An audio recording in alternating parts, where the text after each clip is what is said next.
Hi, good evening, and assalamu alaikum. So, I wanted to just do a quick brief video about this kind of method. It's something that I have been inspired by the West African cultivation practices. I mean, I do know that there are other parts of the world that also use this within Asia as well. But so far it's been really productive. We have had really huge amount of rain this autumn here in the UK. I'm down in the south or southeast London Essex border, and yeah, it's worked absolutely amazing. Again, the idea is that you almost create channels and grooves.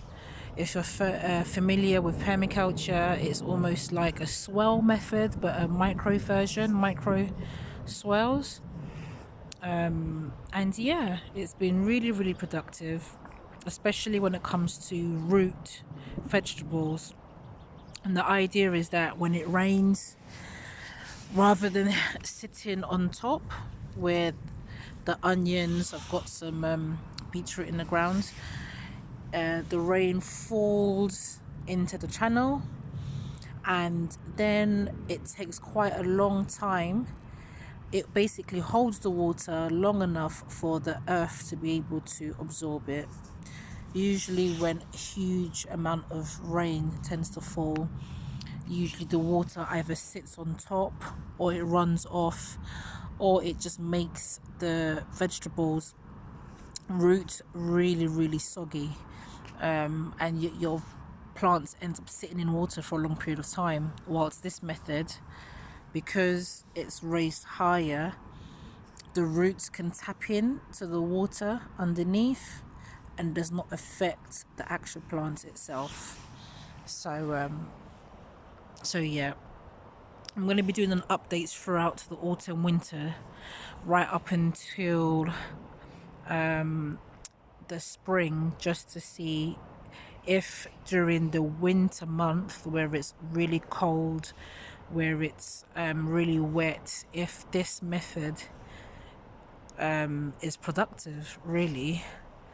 So yeah, I've been really inspired by, again, West African practices, especially the Moors of the time. They usually do stuff like this, terraces. I know, again, in Nigeria a lot of this practice is quite popular, especially where they grow rice. And I do know that in Asia and Central Asia as well, they may have some kind of version of this. So yeah, hopefully it could be something positive, and maybe could be something that many people can use, especially if your land is very clay. Like, I have quite heavy clay soil here, so this could be something that I could be able to hopefully be able to promote, really.